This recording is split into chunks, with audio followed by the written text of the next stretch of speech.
저번 시간에 인트로덕션까지 했고요. 스키마 이제 빌드하는 법에 대해서 알아보겠습니다.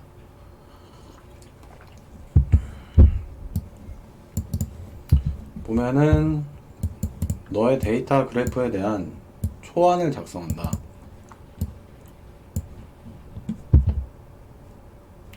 오디세이라는 러닝 플랫폼이 있나 보네요.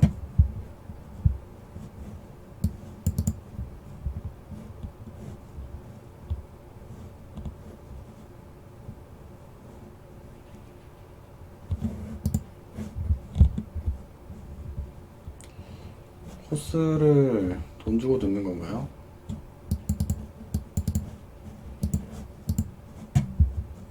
공짜네요. 뭐 동영상도 제공해주고 있고, 나중에 이거는 나중에 와서 볼게요. 좀 더 디테일한 내용이 있을 것 같은데 일단 요거를 먼저 볼게요.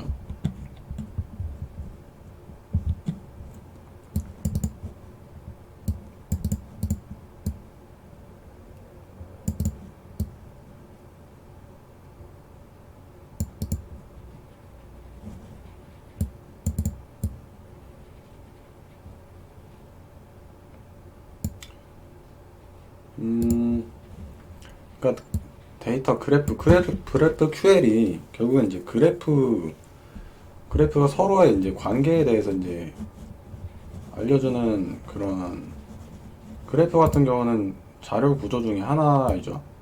서로 관계를 맺고 있는 거를 이제 나타낼 수 있는 자료 구조라고 저는 생각을 하는데요. 물론 자세히는 잘 모릅니다. 그래프를 많이 안 써봐가지고요.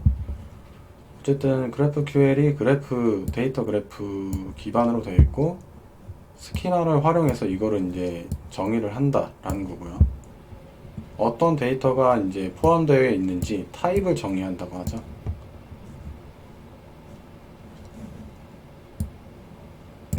그래서 뭐 북스토어를 예를 들면은 이런 타입이다. 타입이 두 개가 있다. 뭐 북 같은 경우는 이제 이렇게 되어 있고,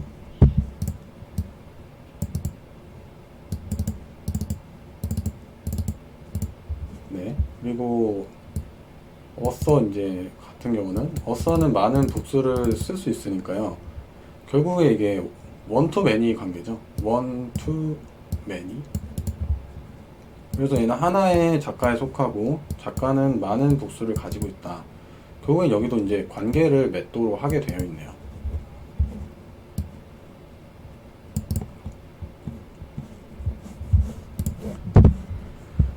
네, 뭐 이런 식으로 정의를 한다. 요거는 저도 살짝 봤지만 이제 복수의 어레이고요. 느낌표가 없기 때문에 널일 수도 있다.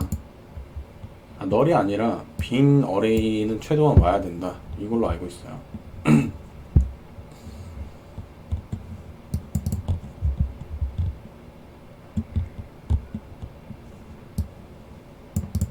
그래프QL 서버를 이제 셋업을 할 거고요.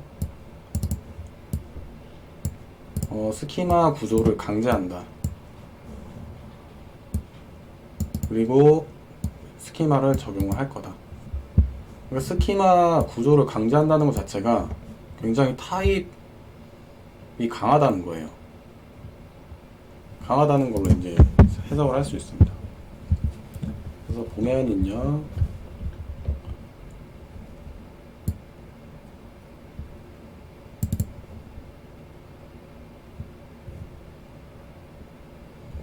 스키마의 구조를 컨폼, 뭐 한국어로 해석하기 좀 애매한데 이거를 지켜야지 이제 의미가 있다, 이런 식으로 생각을 하면 될 것 같아요. 어쨌든 이 스트럭처라는 게 결국에는 강한 스키마이기 때문에, 강한 타입을 적용한다는 것이기 때문에요. Enforcing Schema Structure, 강한 이 스키마의 타입을 적용하는 거, 강제하는 거는 아폴로 서버의 코어 이제 특징이다.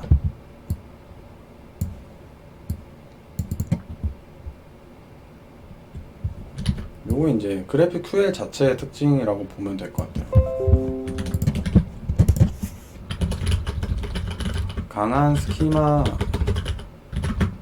구조를 가지는 것이 강한 스키마 구조를 가지는 것이 GraphQL의 특징이라고 하면 될 것 같고요. 그게 있어야 이제 이게 유의미하다는 거죠.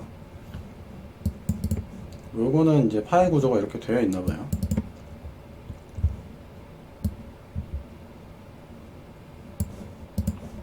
그래서 필수적인 게 이 두 가지입니다. 두 가지를 이제 npm으로 다운받아 주시면 될 것 같고요.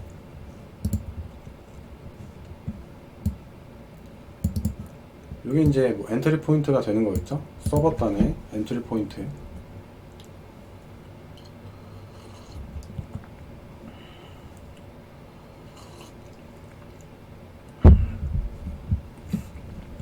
그리고 이거를 가져와서 하고, 임포트 하는 거랑 비슷하죠. 그 스키마를 이제 가져와서 여기 하고, 그 다음에 그 스키마를 아폴로 서버에 이제 넣어주는 겁니다.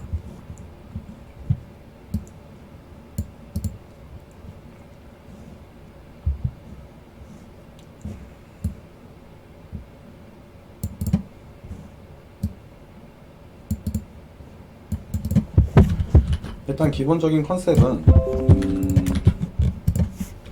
아폴로 서버를 만드는데,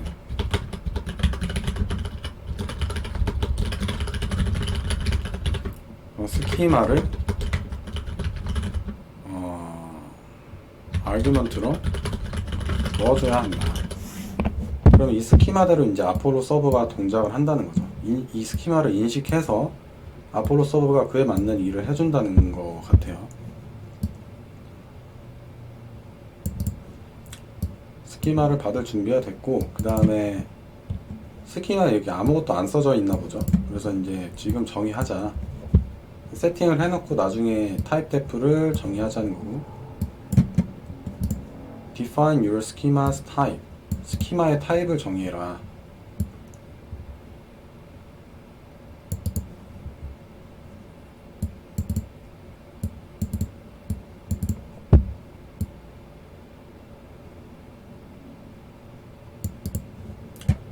그러니까 GraphQL의 스키마를 정의하는 일은 클라이언트가 어떤 데이터를 읽을 수 있고 쓸 수 있는지, write 한다는 건 뭐 업데이트나 뭐 create나 delete에 관한 거겠죠. 이건 select에 관한 거고요. Schemas are strong type, 강력한 타입 형태로 취하고 있고, unlock powerful development. 그러니까 뭐 unlock, 그러니까 허용해 준다는 거죠. 강력한 디벨로핑 툴을 허용한다. 그러니까 이게 타입이 강하기 때문에 생기는 장점이죠. 뭐 자동 완성이나 이런 것들이 이제 타입이 강하기 때문에 쓸 수 있는 거잖아요. 요걸 한번 정의하고 하죠. 요거는 좀 스키마를 정의한다는 게 무슨 의미냐, 클라이언트가 읽고 쓸 수 있는 데이터 타입을 정의하는 게 스키마를 정의하는 거죠. 어떻게 보면 클라이언트를 위한 거죠. 클라이언트를 주로 생각하는 거죠. 클라이언트 입장에서 읽고 쓸 수 있는 데이터를 만든다는 거니까요.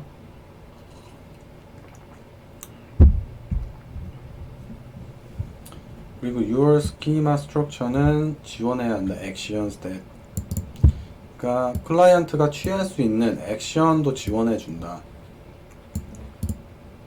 지원을 해야 한다.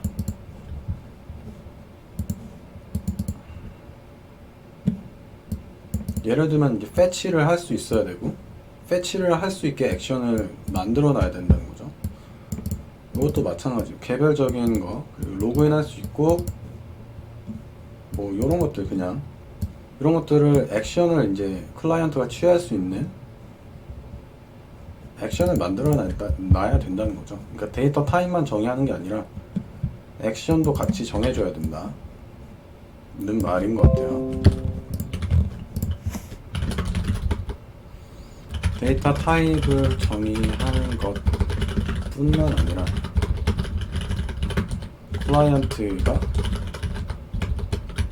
클라이언트가 트리거할 액션도 같이 정의를 해야 한다.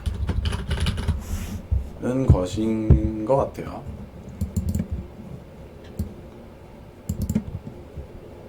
이러한 액션을 취할 수 있는 스키마를 만들어 보자.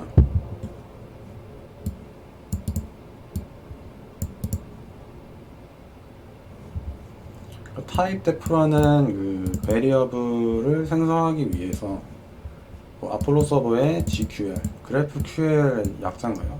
뭐 중요하진 않은데 이런 식으로 쓴다는 거죠. 그래서 스키마를 엿다 쓴다.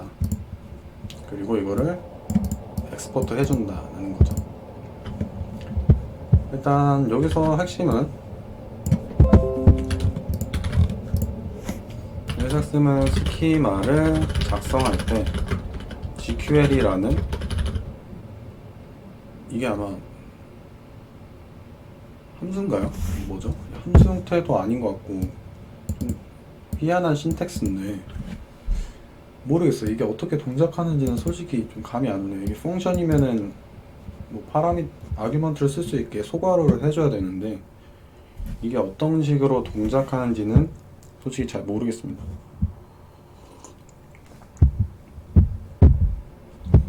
백티켓 그래프켓 펑션이라고 하네요. 그리고 스키마를 작성하는 언어가 SDL이다. 뭐 요거 이름 자체는 중요하지 않다고 보고요.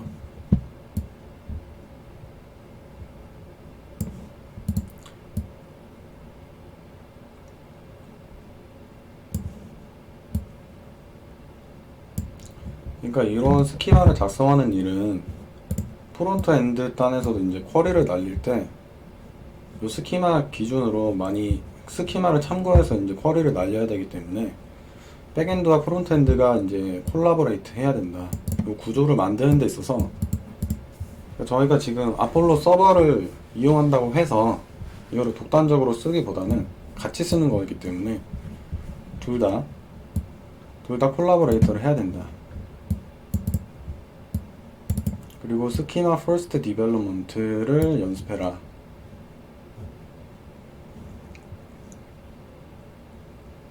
스키마에 먼저 동의를 해라. 실제 이제 API를 임플리먼트 하기 전에. 네. 아무튼 요거는 뭐 같이 협력해서 해라 이런 거고요. 이제 같이 스키마를 기준으로 이제 클라이언트가 쿼리를 보낼 테니까 어떻게 보면은 클라이언트가 더 많이 쓰는 내용이라고 할 수 있겠네요. 이 GQL, 네. GQL이 펑션이었군요. 아무튼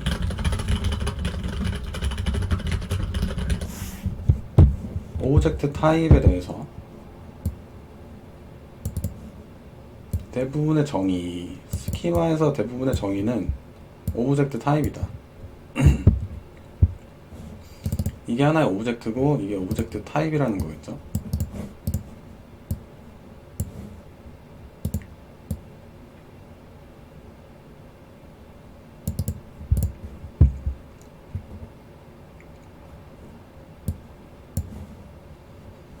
각각의 오브젝트 타입은 정의해야 된다.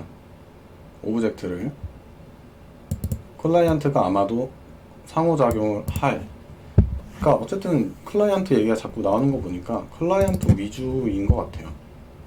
클라이언트가 편하게 이걸 작성해야 된다.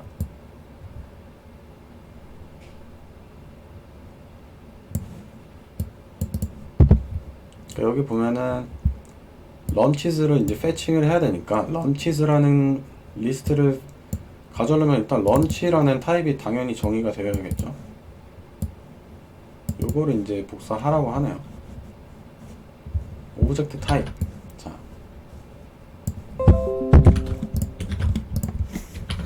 요거에서 가져갈 수 있는 건 스키마는 오브젝트 타입 위주로 정의를 해주면 된다. 근데 오브젝트 타입은 누가 쓴다는 거죠? 클라이언트 이제 기반으로 이제 작성을 해야 한다는 거죠. 클라이언트를 계속 강조해주고 있어요.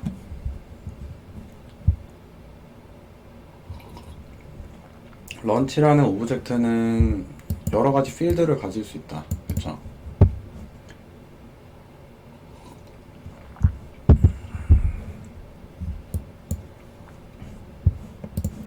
이게 하나의 필드라고 보았을 때 필드 타입은 오브젝트 타입이거나 스칼라 타입.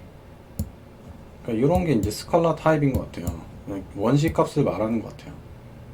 네, 맞네요. 프라이메티브 id랑 스트링, 불리언, 인트, 플롯.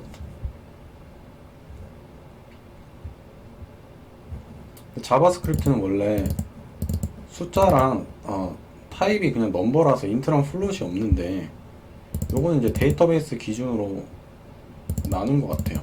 원래 자바스크립트는 숫자라는 게 이제 그냥 숫자죠.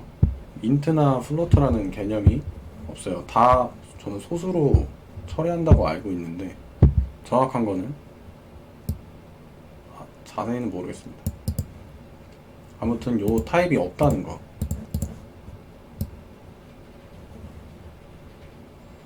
뭐 커스텀한 원시 타입을 정할 수도 있다고 하는데 많이 안 쓸 것 같아서. 어쨌든 중요한 거는 오브젝트에는 필드가 들어가는데 필드의 타입은 오브젝트 타입일 수 있고 뭐 여기 스칼라라고 하는데 저는 뭐 프라이미티브 원시 값일 수도 있다, 오브젝트일 수도 있고. 그 여기가 오브젝트 타입이라는 거는 관계를 맺고 있다는 뜻으로 이제 해석을 할 수 있을 것 같아요.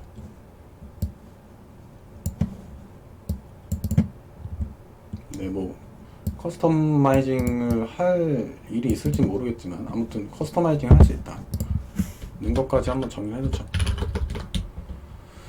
스칼라 타입은 커스터마이징 할 수 있다. 원시 값을 커스터마이징 할 수 있다. 글쎄요, 오브젝트 타입을 커스터마이징 할 수 있다는 거는 좀 이해가 되는데 원시 값을 커스터마이징 할 경우가 어떤 경우인지는 자세히 모르겠습니다.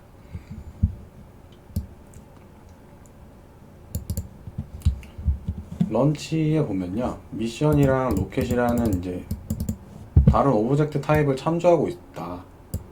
그래서 요거에 대한 이제 오브젝트 타입도 정의를 해줘라 이 말이죠.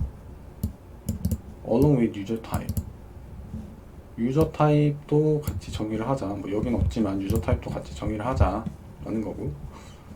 그러면은 유저 타입은 뭐 이런 값들이 있고 trips라는 이제 요거랑 런치 위에 있죠. 유저와 런치는 원투매니 관계인가 보네요. 그리고 런치는 로켓과 미션을 갖고 있었죠. 하나만 갖고 있으니까 원투원 관계죠. 원투원 관계라고 볼 수 있을 것 같아요.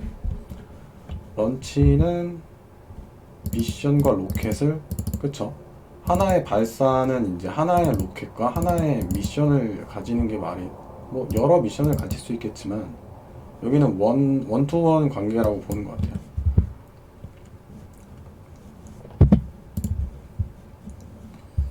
그래서 뭐 유저와 런치는 원투맨이고 런치 안에는 또 로켓과 미션이 있고 이게 원투원 관계라는 거죠. 보면은 뭐 로켓의 이름, 아이디랑 이름과 타입이 있고요. 뭐 미션의 이름과 미션 패치,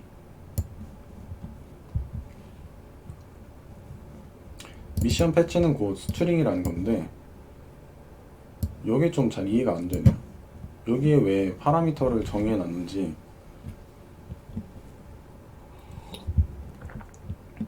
새로운 내용이니까 알려주겠죠.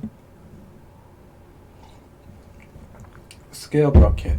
스퀘어 브라켓은 이제 대괄호를 말하는 거죠. 어레이 형태다. 느낌표가 있으면은 널일 수 없다. 그러나 빈 어레이일 수는 있다. 그러니까 느낌표라고 하는 거는 최소한 비어 있더라도 빈 어레이를 보내야지 한다. 널이면 안 된다라는 거죠. 여기 있네요. 미션 패치 필드. 네, 여기 보면은 이 필드는 아규먼트를 이제 취하게 되는데 이넘 타입이다. 이넘을 이제 지원하나 보네요.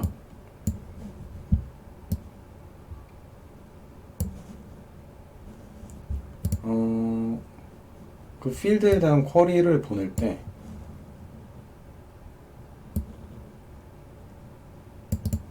이 필드의 값, 요 스트링이죠. 요 필드의 값이 아규먼트 밸류에 따라서 바뀐다 는 건데,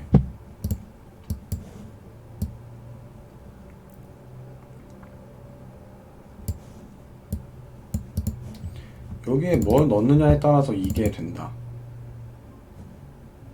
그럼 요거는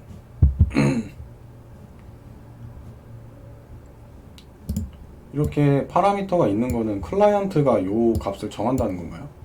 보통 이제 백엔드 쪽에서 요 내용을 이제 주입해서 줄 텐데, 이렇게 파라미터가 있는 경우는 클라이언트에 의해서 이 값이 결정되니까 결국에 요거는 클라이언트가 정할 수 있다는 건가요? 순수하게? 요 내용에 대해서는 자세히는 모르겠습니다.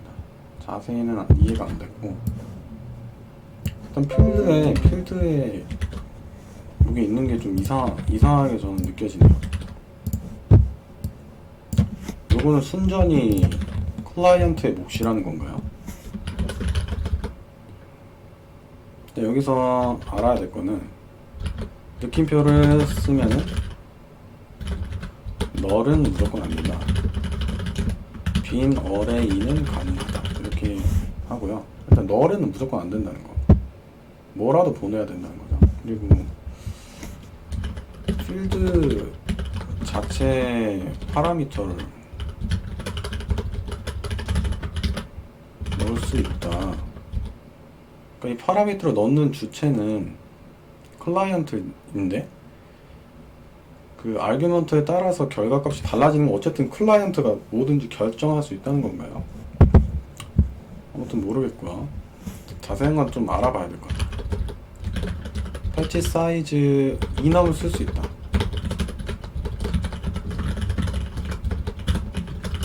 제가 알기로 이넘은 자바스크립트에서 기본적으로 제공해주지 않고 있고, 타입스크립트 가서 이제 쓸 수 있는 건데, 이 스키마가 이제 강력한 타입 구조를 가지고 있기 때문에 이넘을 지원한다고 보면 되는 거겠죠. 그래서 그래프QL 스키마는 이제 이넘을 지원한다 정도.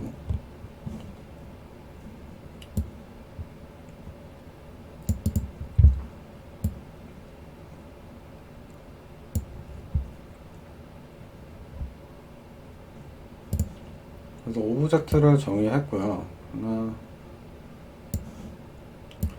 여기 보면은 오브젝트만 정의했지 이제 어떻게 클라이언트가 패치를 할 수 있는지를 정화해주지 않았다.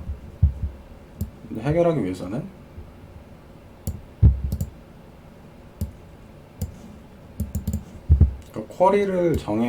쿼리라는 타입을 만들어줘야지 실제로 뭔가 클라이언트가 액션을 취할 수 있다는 것 같아요. 타입만 정해주면은 안 되고, 실제로 이제 클라이언트가 달라고 한 동작을 만드는 일이라고 보면 될 것 같아요.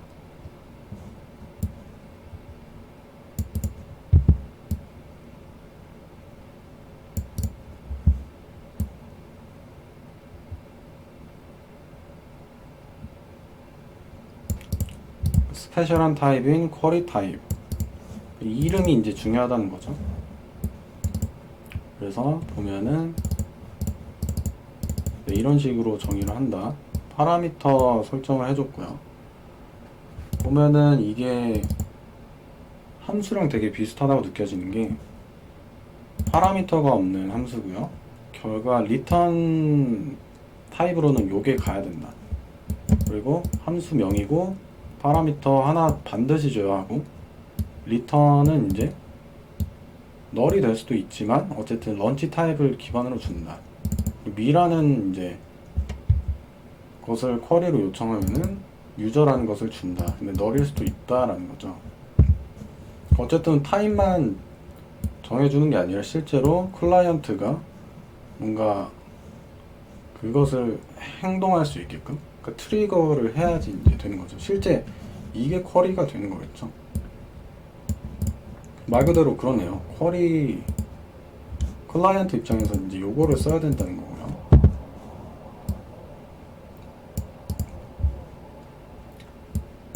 타입 여기서 정의한 걸 보면은 3개의 가능한 쿼리를 만들었다. 그러니까 클라이언트가 쓸 수 있는 게 이 3가지 쿼리라는 거죠. 보면은 네 여기 보면 요거는 리턴 요걸 리턴 한다는 거고 하나만 한다는 거고 제가 말한 그대로죠. 보면은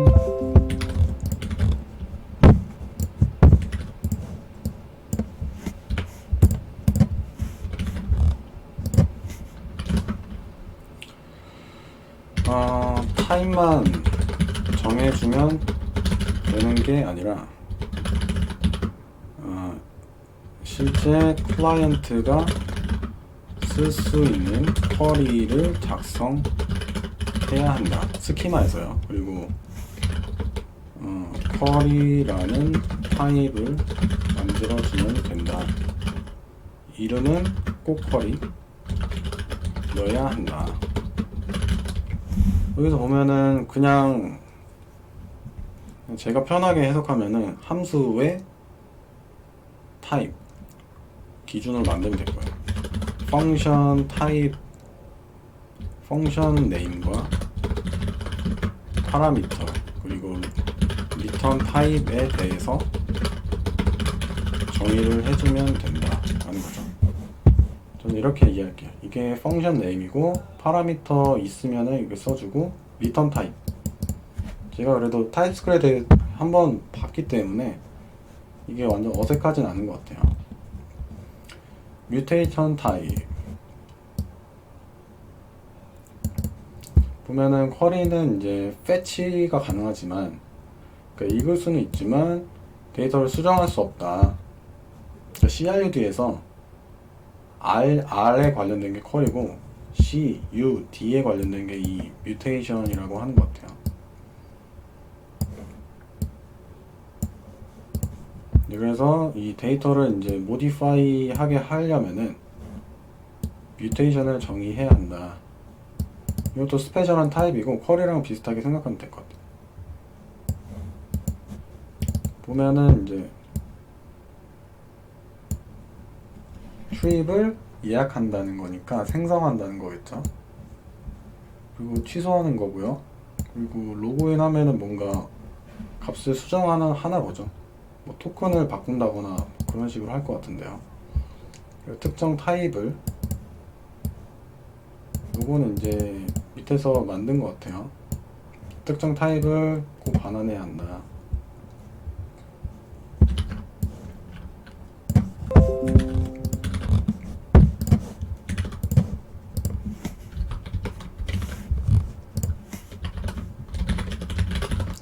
뮤테이션은 패치 데이터 모디 파일을 위한 쿼리 이름은 꼭 뮤테이션. 이건 비슷하게 뭐 펑션 네임, 파라미터 그리고 리턴 타입 이렇게 이제 하면 되겠죠. 그냥 리드하는 거랑 뭐 수정하는 거랑 이제 이름을 쿼리로 하고 뮤테이션으로 하는 것 같아요. 왜 이거를 굳이 분리해 놨냐는 질문을 할 수도 있겠지만은 뭐 그거는 얘네 철학이니까.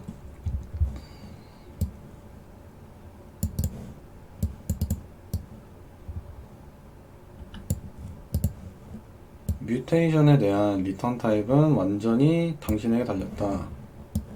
근데 우리는 스페셜한 오브젝트 타입을 리턴하는 것을 추천한다.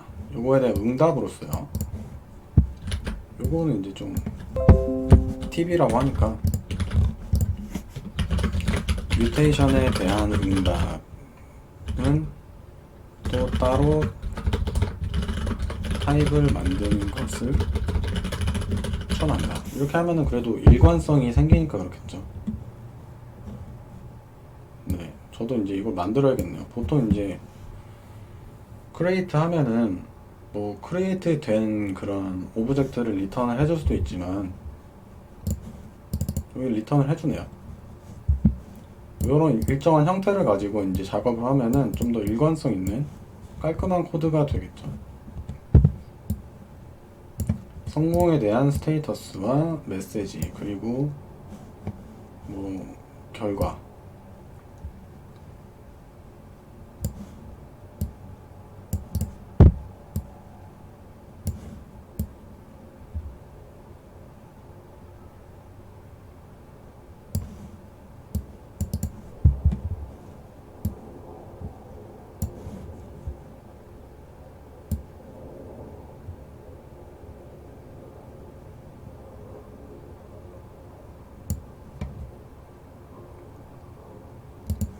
이 부분은 잘 해석이 안 돼요. 어쨌든 클라이언트에게 좋다 이 말을 하고 싶은 것 같아요. 캐시와 관련됐다. 그래서 이 부분은 잘 이해가 솔직히 안 되고 있습니다. 스키마 작업이 끝났다. 그래서 이걸 돌려라.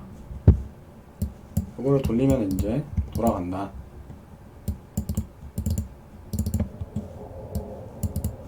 npm 스타트 해주면 되고 로컬호스트 4000에 된다고 하는 것 같고요.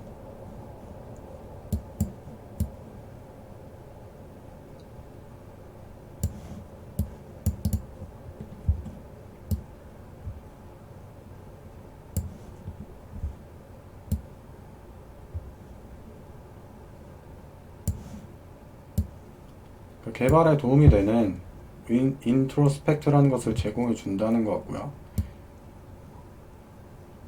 실제 이제 프로덕션을 하게 되면은 디플로이 할 계획이 디플로이 할 때는 이제 이걸 디세이블 해야 한다. 왜냐면 많은 정보들을 여기서 볼 수 있겠죠. 어떻게 데이터 구조가 어떻게 되고 쿼리를 어떤 식으로 보내면 되는지를 이제 요거를 보면 알 수 있기 때문에 프로덕션 상황에서는 디세이블 하라는 거고요.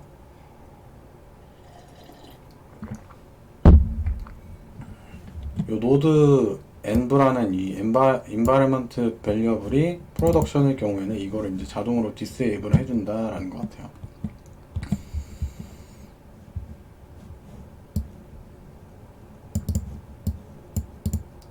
요거를 통해서 이제 얘네가 지원해주고 있는 그런 그건가요? 요거네요.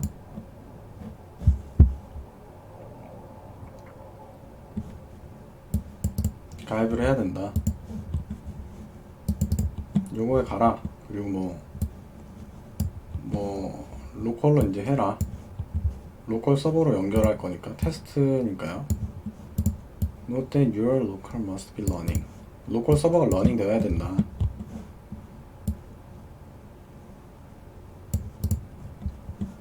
요거를 이제 꼭 써줘야 된다는 거예요. 뭐 포트 번호에 바뀔 수가 있겠죠. 그래서 요거를 보면은 저희 스키마와 관련된 그런 정보들을 얻을 수 있다는 것 같아요. 루트 타입이라고 하나 보네요. 쿼리랑 뮤테이션은 루트 타입이라고.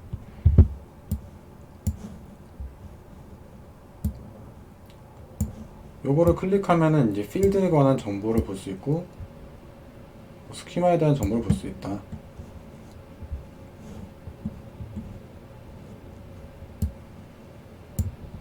또 하나의 오픈소스 아폴로 스튜디오 익스플로어가 더 좋다. 근데 뭐 비슷한 기능을 한다는 것 같죠. 근데 뭐 나쁘지 않다 이것도.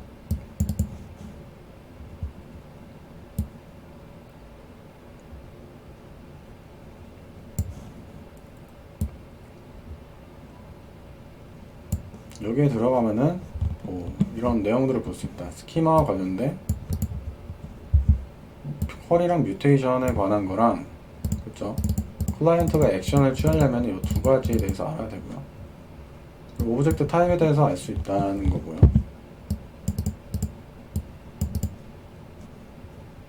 우리의 서버는 알게 되었다. GraphQL의 타입과 그러니까 요거는 이제 클라이언트가 어떤 데이터를 이제 읽고 라이트 할 거냐에 대한 거고요. 그리고 실제 그거를 이제 오퍼레이션 할 수 있게끔 쿼리랑 뮤테이션 타입을 만든 거라고 생각할 수 있을 것 같아요. It doesn't know.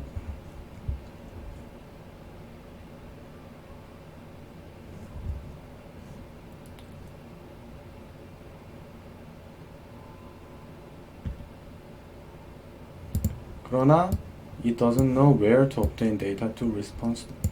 네, 저희가 이제 이런 오퍼레이션을 만들었다면 그거에 관련된 리스폰스를 서버에서 만들어 줘야 되죠. 그러니까 그거를 서버에서 이제 뭐 던져줄 데이터를 이제 없다. 그래서 우리 서버에 데이터 소스를 만들 거다. 그러니까 이 말은 즉 뭐 어떤 타입을 주고받을지도 정했고 어떻게 클라이언트가 액션을 취해야 되는지 정했지만 실제로 그 데이터에 넣어줄 그 데이터 소스가 없다는 거죠. 뭐 데이터베이스가 될 수도 있고요. 위에 아까 봤듯이 REST API가 될 수도 있는데 그거를 이제 서버랑 세팅을 한다는 것 같아요. 오케이. 그래도 대략적인 건 이해가 된 것 같습니다. 다음에 또 커넥트 데이터 소스 한번 알아볼게요.